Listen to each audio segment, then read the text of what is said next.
সুপ্রিয় দর্শক আসসালামু আলাইকুম, কেমন আছেন আপনারা? নিশ্চয়ই ভালো আছেন। আজকের ভিডিওতে আপনাদের সবাইকে স্বাগত জানাচ্ছি। আজকে আমি আপনাদের সাথে খুবই গুরুত্বপূর্ণ একটা টপিক নিয়ে আলোচনা করব। ম্যাক্সিমাম টাইম আপনারা আমাকে এই কমন প্রশ্নটা করে থাকেন যে আপু, নবম মাস চলছে আমার, কারো 36 সপ্তাহ, কারো 37 সপ্তাহ, কারো 38 সপ্তাহ। মাঝে মাঝে কোমরে ব্যথা হচ্ছে, তলপেটে ব্যথা হচ্ছে, পেট শক্তভাবও হচ্ছে, ঘন ঘন প্রস্রাবের চাপ আছে, কিন্তু শুধু পেইন নেই।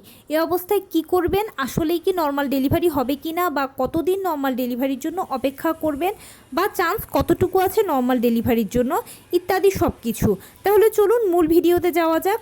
বাই দ্য ওয়ে, মূল ভিডিওতে যাওয়ার আগে একটা কথা বলি, আমি আমার চ্যানেলে pregnancy related, specially normal delivery related অনেক ইম্পর্ট্যান্ট তথ্য ভিডিও আকারে শেয়ার করে থাকি।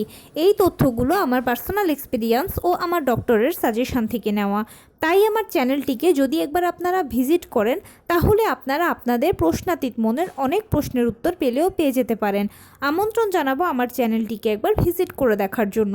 এবারে চলুন মূল আলোচনায় যাওয়া যাক। আমি শুরুতেই বলেছি আজকে আলোচনা করব ম্যাক্সিমাম টাইম আপনাদের থেকে পাওয়া একটা কমন প্রশ্ন নিয়ে। সেটা হচ্ছে, আপু আমার নবম মাস চলছে, কারো 36, কারো 37, কারো 38 সপ্তাহ। আমার মাঝে মাঝে কোমরে ব্যথা হচ্ছে, তলপেটে ব্যথা হচ্ছে, পেট শক্ত ভাব হচ্ছে, প্রস্রাবের চাপও আছে ঘন ঘন, কিন্তু পেইন নেই।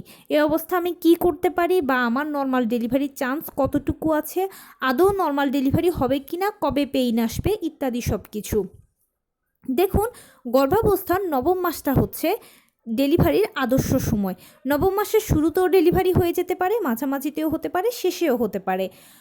তবে সিজারটা হচ্ছে প্রি প্ল্যান, যেখানে ডাক্তার আপনাকে আগেই বলে দেবে যে অমুক দিনের অমুক তারিখে আপনার সিজার হবে, সে মতে আপনি সিজারটা করিয়ে নিতে পারলেন। কিন্তু যেহেতু নর্মাল ডেলিভারি একটা প্রাকৃতিক পদ্ধতি, কার কোন দিন কোন সময় ডেলিভারি হবে সেটা আসলে স্পেসিফিক বলা যায় না।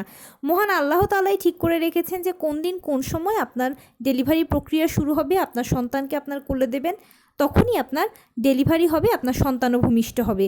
কিন্তু যেহেতু নর্মাল ডেলিভারিটা একটা প্রাকৃতিক পদ্ধতি, তাই ধরে আপনার ডেলিভারি হয়ে যাবে না। এর আগে বডি আপনাকে কিছু সাইন দেবে। সেই সাইনগুলোর মধ্যে অন্যতমই হচ্ছে কোমরে তলপেটে ব্যথা, ঘন ঘন পেট শক্ত হওয়া, ঘন ঘন প্রস্রাবের চাপ অনুভব হওয়া, ফলস পেইন হওয়া। এই লক্ষণগুলো যখন আপনারা নিজের মধ্যে দেখতে পাবেন, তখন ধরে নেবেন যে ইনশাল্লাহ আপনার ডেলিভারিটা নর্মালেই হতে চলেছে।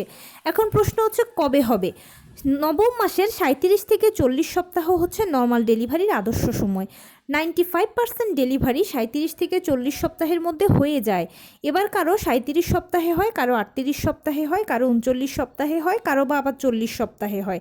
সর্বোচ্চ আপনি 40 সপ্তাহ পর্যন্ত অপেক্ষা করতে পারবেন, আর ইনশাল্লাহ এর মধ্যে আপনার ডেলিভারি হয়ে যাবে। যেহেতু বলেছি যে প্রাকৃতিক পদ্ধতি, কোন দিন পেইন আসবে সেটা নির্দিষ্ট করে বলা যায় না।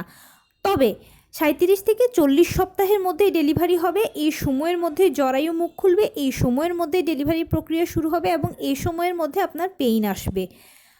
তো যখন নিজের মধ্যে এই লক্ষণগুলো দেখতে পাবেন, তখন ইনশাল্লাহ ধরে নেবেন যে আপনার ডেলিভারিটা নর্মালে হতে চলেছে। তখন শুধুমাত্র কষ্ট করে অপেক্ষা করবেন, ধৈর্য ধরবেন, সময় দেবেন, সময় নেবেন।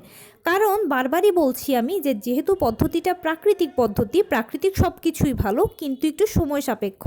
তাই এখানেও আপনাকে সময় দিতে হবে, সময় নিতে হবে। আপনি প্রথম কনসিভ করার পরে আপনার ডাক্তার আপনাকে যে ইডিডি বা এক্সপেক্টেড ডেলিভারি ডেটটা দেবে, সেই ডেটে আপনার ডেলিভারি হয়ে যেতে পারে, বা সেই ডেটের বহু আগেও হয়ে যেতে পারে। কিন্তু যদি দেখেন যে সেই ডেটে আপনার ডেলিভারি না হয়, তাহলে পরবর্তীতে আপনি ডাক্তারের কাছে যাবেন। ডাক্তার এরপরে আপনাকে আরও এক্সট্রা 7 দিন সময় দেবে, সেই 7 দিনও আপনি অপেক্ষা করতে পারবেন। সেই 7 দিনের ভেতরেও যদি আপনার ডেলিভারিটা না হয়, তাহলে আপনি পরবর্তীতে আরও 2 দিন, 3 দিন, 5 দিন অপেক্ষা করতে পারবেন ডাক্তারের সাথে যোগাযোগ করে। সর্বোচ্চ 40 সপ্তাহ পর্যন্ত অপেক্ষা করতে পারবেন, তাই কোনো টেনশন নেবেন না, আপনার হাতে দীর্ঘ সময় আছে। অনেকে প্রশ্ন করেন যে আপু 40 সপ্তাহের পরে কি আর নর্মাল ডেলিভারি করানো যায় না? দেখুন, 40 সপ্তাহের পরে নর্মাল ডেলিভারি করানো যায় না বলে কোনো কথা নয়, কিন্তু 40 সপ্তাহের পরে মায়ের গর্ভে বাচ্চারা টয়লেট করে দিতে পারে। সেই টয়লেট একবার তারা খেয়ে ফেললে তারা মারা যেতে পারে, অথবা মায়ের গর্ভে অক্সিজেন লেভেল কমতে থাকে, পানির পরিমাণ কমতে থাকে। এক কথায় 40 সপ্তাহের পরে বাচ্চার মৃত্যু ঝুঁকি থাকে বলে ডাক্তাররা আর রিস্ক নেন না। তবে যদি দেখা যায় যে বাচ্চা খুব স্ট্রং আছে, মাও খুব ভালো সাপোর্ট দিতে পারছে, তখন সেক্ষেত্রে আপনাকে ডাক্তার আরও 41 সপ্তাহটাও অপেক্ষা করাবেন আপনাদের সাথে যোগাযোগ করে।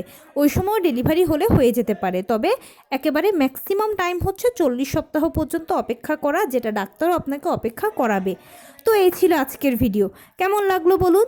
যদি ভালো লেগে থাকে ও হেল্পফুল হয়ে থাকে তাহলে প্লিজ লাইক কমেন্ট শেয়ার করতে একদম ভুলবেন না। আর সেই সাথে আমার চ্যানেলটিকে সাবস্ক্রাইব করার বিনীত অনুরোধ রইল। পাশে থাকা বেল আইকনটি ক্লিক করে দেবেন যেন আমি ভিডিও আপলোড করার সাথে সাথে আপনারা নোটিফিকেশান পেয়ে যান। যদি কোনো প্রশ্ন থাকে কমেন্টসে জানাবেন, আমি রিপ্লাই দেব। প্লাস যদি কোনো পরামর্শ থাকে যে কোন বিষয়ের উপরে ভিডিও বানালে আপনারা উপকৃত হবেন সেটাও জানাবেন। আমি আপনাদের পছন্দের সর্বোচ্চ প্রায়োরিটি দেব। ভালো থাকবেন, সুস্থ থাকবেন। আসসালামু আলাইকুম।